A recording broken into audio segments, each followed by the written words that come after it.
ചുക്കുട്ടിയില തോരൻ വെച്ച് കഴിക്കാൻ മടിയുണ്ടോ? എങ്കിൽ ഇതേപോലെ ഒന്ന് ചമ്മന്തി അരച്ച് കഴിച്ച് നോക്കൂ. അടിപൊളി ടേസ്റ്റുള്ള റെസിപ്പിയാണ്. ഇതിനായിട്ട് നമ്മൾ ചുക്കുട്ടിയുടെ ഇല മാത്രമായിട്ട് എടുക്കുക. ചുക്കുട്ടിയില ഒരുപാട് ബെനിഫിറ്റ്സ് ഉള്ള ലീഫാണ്. പക്ഷേ ഇതൊരു കയ്പുണ്ടാവും തോരൻ വെച്ച് കഴിക്കുന്ന സമയത്ത്. അതുകൊണ്ട് തന്നെ പലരും കഴിക്കാറില്ല. ചട്ടി നന്നായി ചൂടായി വരുന്ന സമയത്ത് 2 സ്പൂൺ വെളിച്ചെണ്ണ ഒഴിച്ചു കൊടുക്കാം. അതിനോടൊപ്പം 4 അല്ലി വെളുത്തുള്ളി കൂടി ആഡ് ചെയ്ത് കൊടുക്കാം.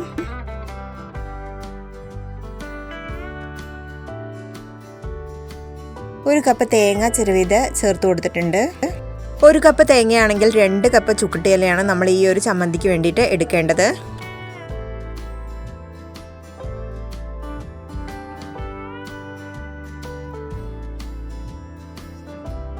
തേങ്ങ നന്നായി വറുത്ത് നല്ല ബ്രൗൺ നിറമാവുന്ന സമയത്ത് നമുക്ക് 2 സ്പൂൺ മുളക് പൊടി ചേർത്താവുന്നതാണ്. മുളക് പൊടിക്ക് പകരം നമുക്ക് ഉണക്കമുളക് ചേർത്താണെന്നുണ്ടെങ്കിൽ ഒരു 5-6 ആ ഒരളവിൽ എടുത്താൽ മതിയാകും.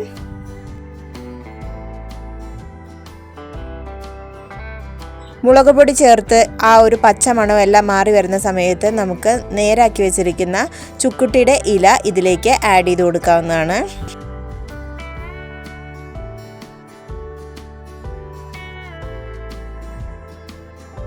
ഇല നന്നായിട്ടൊന്ന് വഴണ്ട് വരട്ടെ. അതുവരെ നമുക്ക് ഇളക്കി യോജിപ്പിച്ചു കൊടുക്കാം. ആവശ്യത്തിനുള്ള ഉപ്പ് ആഡ് ചെയ്ത് കൊടുക്കാം.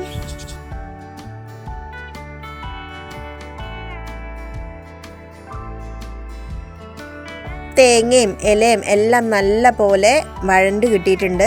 ഇനി നമുക്കിതിലേക്ക് ഒരു ചെറിയ പീസ് പുളി കൂടി ആഡ് ചെയ്ത് അരച്ചെടുക്കാവുന്നതാണ്. ദോശയുടെ ഒപ്പം ചോറിൻ്റെ ഒപ്പം കഞ്ഞിയുടെ ഒപ്പം ഒക്കെ നല്ലൊരു കോംബോയാണ്. എല്ലാവരും വീട്ടിൽ ട്രൈ ചെയ്ത് നോക്കണം. നിങ്ങളുടെ വിലയേറിയ അഭിപ്രായങ്ങൾ കമൻസ് ആയിട്ട് അറിയിക്കുകയും ലൈക്ക് ചെയ്യുകയും ഷെയർ ചെയ്യുകയും വേണം. നമ്മുടെ ചാനൽ ആദ്യമായിട്ട് ആരെങ്കിലും കാണുന്നുണ്ടെങ്കിൽ ഒന്ന് സബ്സ്ക്രൈബ് ചെയ്തിട്ട് കാണുക. തൊട്ടടുത്തുള്ള ബെല്ലൈക്കൺ കൂടി എനേബിൾ ചെയ്യുകയാണെന്നുണ്ടെങ്കിൽ ഞാനിടുന്ന വീഡിയോസിൻ്റെ നോട്ടിഫിക്കേഷൻ നിങ്ങൾക്ക് ലഭിക്കുന്നതാണ്. ചുക്കുട്ടിയിലയുടെ കയ്പൊന്നും ഈ ഒരു ചമ്മന്തിയിൽ ഉണ്ടാവില്ല. നല്ല ടേസ്റ്റുള്ളൊരു ചമ്മന്തിയാണ്. എല്ലാവരും വീട്ടിൽ ട്രൈ ചെയ്ത് നോക്കണം. ഈ ഒരു കർക്കിടക മാസം ഇലവർഗ്ഗങ്ങൾ കൂടുതലായിട്ട് നമ്മുടെ ഭക്ഷണത്തിൽ ഉൾപ്പെടുത്താൻ വേണ്ടിയിട്ട് ശ്രദ്ധിക്കുക.